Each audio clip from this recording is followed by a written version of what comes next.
1943년 초반 남태평양 과달카날 섬에서 벌어지는 미군과 일본군의 전투, 이제 마지막으로 치닫고 있습니다. 1942년 8월 이후 과달카날 지상전을 맡아왔던 미 해병 제1사단은 이미 임무를 마치고 철수했고, 이제 과달카날 미 지상군은 해병 제2사단, 육군 제25보병사단, 그리고 어메리컬 사단이 주력입니다. 과달카날 서부의 일본군을 최종 소탕하기 위한 작전을 시작하기 전에 미군은 미군기지 남부 오스틴산 주변의 일본군 진지들을 점령했고, 1943년 1월 22일 아침 드디어 서쪽으로의 최종 공세를 시작했습니다. 1차 목표는 일본군 2사단 38사단 사령부가 근처에 있던 코쿤보나였습니다. 일본군은 철수 명령을 일선에 전달하면서 황급히 북서쪽 해안으로의 퇴각을 준비 중이었습니다.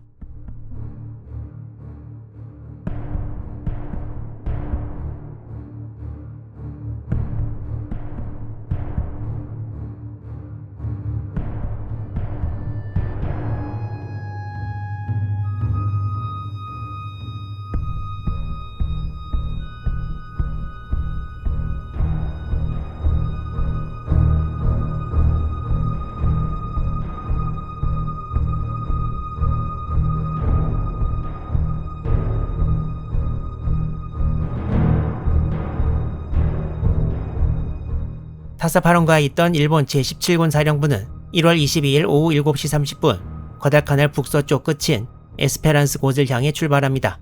미군이 코쿤보나 턱 밑까지 진출한 22일 밤, 일본군은 큰 혼란에 빠지는데요. 일본군은 38사단이 2사단보다 하루 먼저 움직이게 되어 있었고, 코쿤보나를 먼저 벗어났으나 2사단은 원래 23일 저녁 때까지 코쿤보나에 머무르게 되어 있었습니다.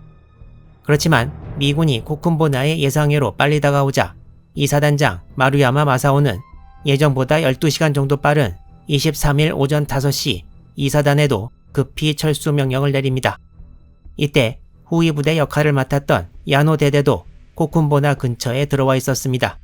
2사단장이 황급히 철수 명령을 내린 지 얼마 되지 않은 23일 새벽, 일본 제17군 사령부는 과달카날 북서쪽 끝에 에스페란스 곳에 도착합니다. 일본군 주력이 코쿤보나를 이미 벗어난 1월 23일, 미군이 코쿤보나 점령을 위해 공격을 시작했습니다.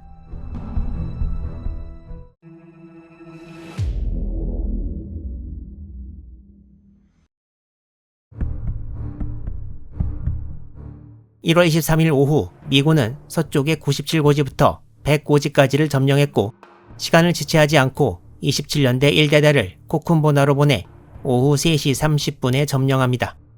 25사단 27년대 병사들이 남쪽으로 돌아 코쿤보나로 진격해 점령했을 때, 해안 쪽으로 진격해오던 해병 제2사단 6년대도 일본군의 산발적인 저항을 물리치고 1월 23일 오후 5시가 넘어 25사단과 합류합니다. 미군은 코쿤보나에 튼튼한 방어선을 구축하였으나, 일단 코쿤보나에서 퇴각한 일본군은 이전과 달리 한 번도 야간 기습을 시도하지 않습니다. 또한 23일 밤에는 99고지 근방에서 해안으로 퇴각하려던 일본군이 미군이 이미 해안까지 진출했다는 사실을 모른 채 손전등을 여기저기 비추고 서로 얘기하면서 여유있게 해안으로 오다가 미군의 매복에 걸려 약 50명의 일본군이 사망하기도 했습니다. 미군의 목표는 예상보다 빨리 손쉽게 달성되었고, 다음 점령 목표를 더 서쪽에 있는 포하강 유역으로 잡았습니다.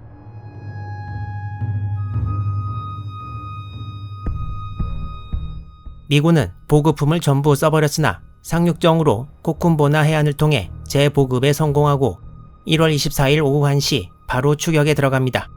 미군이 공격을 시작했을 때 이곳의 102고지 그리고 100고지 근방에서 일본군의 거센 저항을 받았다고 되어 있는데요. 일본군 기록을 보면 24일 당시 코쿤보나 근처에서 전투를 벌이던 부대가 바로 야노 대대라고 적시하고 있습니다. 그러나 미군은 일본군의 저항을 피해 남쪽으로 돌아 103고지를 점령하고 24일이 저물었습니다. 24일 밤 일본군 기록에 의하면 2사단이 타사파론가 근방 보네기 강 근처에서 방어선을 형성했고, 더 일찍 후퇴했던 38사단은 세기라우 강 근방에 집결했습니다. 24일 코쿤보나의 미군에서 일본 2사단 위치까지는 약 7, 8km 정도 거리를 두고 있었습니다.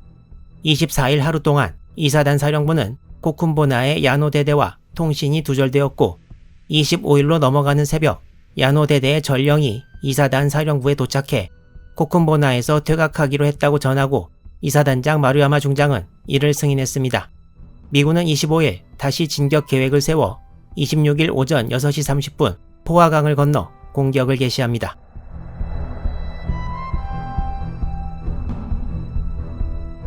미군은 거의 없다시피 한 일본군의 저항을 뒤로하고 1월 28일에는 이곳 누에하 강에 도달합니다. 미군은 전반적으로 일본군의 저항이 크지 않은 것을 알게 됩니다. 29일 새벽에는 후위 부대인 야노대대가 보내기강 하구 쪽으로 후퇴했습니다. 한편 28일 밤부터 29일 새벽에 38사단이 에스페란스 곳의 퇴각 승선지에 집결했습니다. 이때 2사단 주력은 아직 보내기강 근처에 머무른 것으로 추측됩니다. 미군은 또한 구축함을 동원해 사사파론가 근처에 함포 사격을 가하면서 일본군을 압박했습니다. 이렇게 미 해군이 육군을 도와 작전에 나서고 있는 사이 철수 수송을 맡은 일본 해군도 가만히 있었던 것은 아닌데요. 이미 1월 28일부터 해군 항공대를 이용해 미군을 공습해 철수를 돕는 작전을 실행합니다. 그리고 1월 29일 밤부터 30일 사이에 과달카날 미군과 일본군 간 마지막 해전이 벌어지게 됩니다.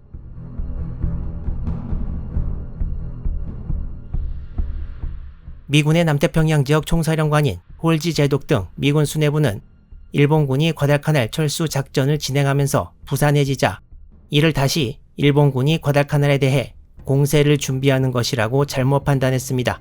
그래서 1942년 8월부터 과달카날에 주둔했던 해병 제2사단 2연대를 새로운 부대로 교체하면서 미 해군 함대를 보내 일본 해군과 다시 한번 결전을 치르기를 원했습니다. 따라서 홀지 제독은 증원 부대를 과달카날로 보내면서 남태평양 해군력을 전부 긁어 모으는데요. 그중 1월 29일과 30일에 걸친 해전의 주인공은 로버트 기펜 제독이 이끄는 중, 경순양함 각각 3척, 호위 항모 2척과 구축함 8척으로 이루어진 태스크포스 18이었습니다. 기펜 제독은 북아프리카에서 토치 작전에 참가하고 태평양 전선으로 다시 배속된 후였습니다. 과달카날 남쪽에 있는 이 섬 이름이 렌넬 섬인데요. 속도가 느린 호위 항모 2척과 구축함 2척을 뒤에 남기고 온 태스크포스 18은 1월 29일 해가 질 무렵 렌넬섬 북쪽 약 80km 지점에 도달합니다. 이 태스크포스 18에 포함된 중순양함 중 한 척이 바로 시카고였는데 사보섬 해전에서 손상을 입고 거의 6개월 수리를 마친 후에 복귀했습니다.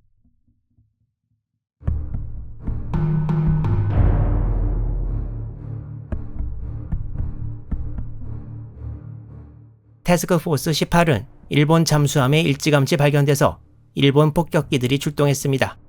과달카날 남쪽에서 검은색 화살표가 미 함대의 진로이고 붉은색이 일본 항공대의 진로인데요. 일본 항공대는 해가 지면서 동쪽의 어두운 하늘을 등지고 공격을 시작해서 시카고의 우현에 2발의 어뢰를 명중시켜 기동 불능을 만듭니다. 일본 항공대는 밤까지 공격을 계속하다 물러갔습니다.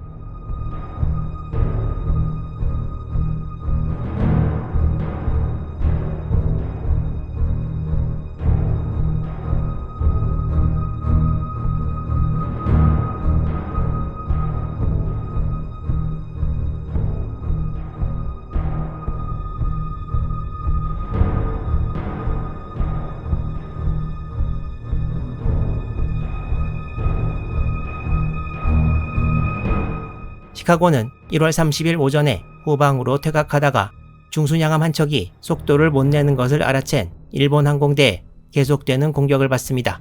결국 시카고는 다시 4발의 어뢰를 맞고 오후 4시경에 렌넬섬 북동쪽 지점에서 침몰했습니다. 일본은 12대의 항공기를 잃었고 시카고에서는 62명 전사 이외에 대부분이 구조되었습니다.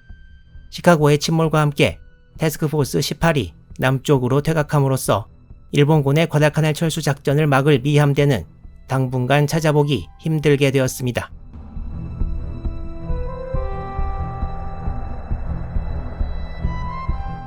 (1월 30일) 미군은 보내기강을 건너기 위해 공격을 시작합니다. 여기서 미군은 일본군의 강력한 저항에 맞부딪히고 결국 1월 31일까지 보내기강을 건너서 교두보를 확보하는 데는 실패합니다. 보내기강을 사이에 두고 전투를 벌인 미군은 제147년대 병력이었고 미군에 대항한 것은 역시 야노대대와 일부의 2사단 병력이었습니다. 아침부터 비가 내렸다는 1월 31일 2사단에도 에스페란스 곶 등 집결지로 퇴각하라는 명령이 내려졌습니다. 이렇게 1943년 1월이 막을 내리고 있었습니다. 미군은 1월 10일부터 31일까지 서쪽을 향한 대공세를 성공적으로 치루어 전사 189명, 부상 400여 명의 인명피해를 냈지만 모든 작전 목표를 성취했습니다.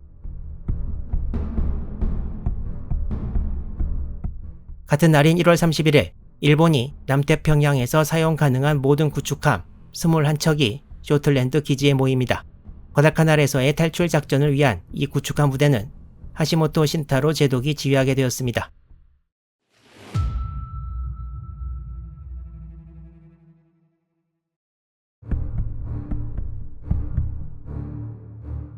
(1월) 말 일본 제17군 사령부 제38사단과 제2사단 후위 부대인 야노대대의 대략적 위치입니다. 그리고 2사단의 일부 병력이 세기라우강 근처에 도착해 있었습니다. 일본군과 미군이 대치한 전선은 보내기강 유역이었습니다. 지금 이 지도에 보이는 지역은 과달카날 섬의 북서쪽 끝부분입니다. 야쿠타케 중장을 비롯한 제17군 사령부가 철수를 위해 먼저 에스페란스 곶 부근에 도착했는데 과달카날 철수 명령을 가지고 왔던 이모토 쿠마오 중자가 제17군 사령부와 동행했습니다. 이모토 참모는 근세 일본군 역사에서 이런 비참한 상황 하에서 사령부를 이동하는 경우는 제17군이 처음이었을 것이라고 회상하고 있습니다.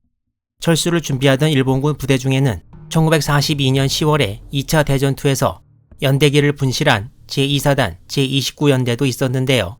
1943년 1월 말까지도 아직 연대기를 찾지 못했다는 언급이 일본군 기록에 나옵니다. 일본군 사령부는 과달카날 철수에 대해 일단 함구령을 내리긴 했으나 얼마 되지 않아 철수를 위해 이동한다는 소문이 전군에 신속히 퍼져버렸다는 기록도 있습니다. 야노대대를 포함한 제2사단에서 후위를 맡은 부대는 총후위 부대라고 명명되었고 마츠다 노리히로 대좌가 지휘하고 있었습니다.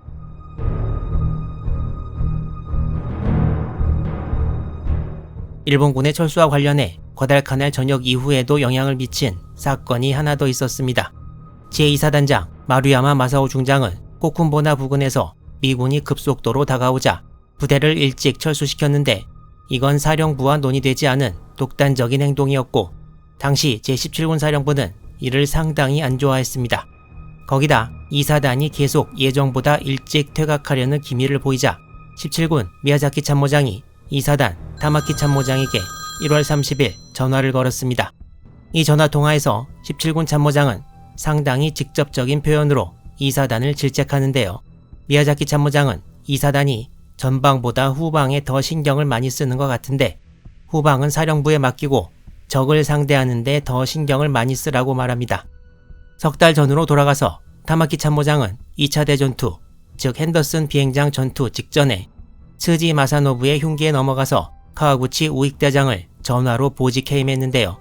결국 카와구치의 해임에 관여했던 2사단장과 참모장이 이제 똑같은 취급을 당한 꼴이 되었습니다.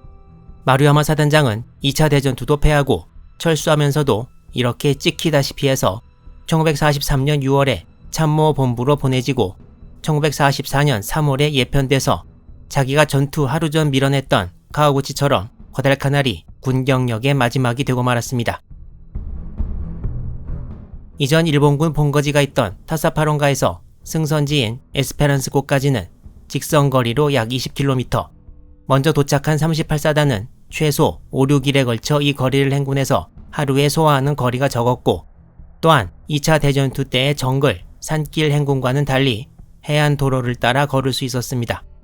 그리고 아까 언급한 대로 과달카날을 탈출한다는 소문이 병사들 사이에 퍼져 군의관이었던 하세가와 히데오 중이의 회고를 보아도 반신반의하면서도 희망을 가지고 행군할 수 있었던 것으로 보입니다. 또한 행군을 할수록 운송수단이 없어 보급을 못했던 물자 등에 가까워져서 1월 29일에는 고기 조각이 들어있는 미소 같은 것도 배급되었다고 기록하고 있습니다.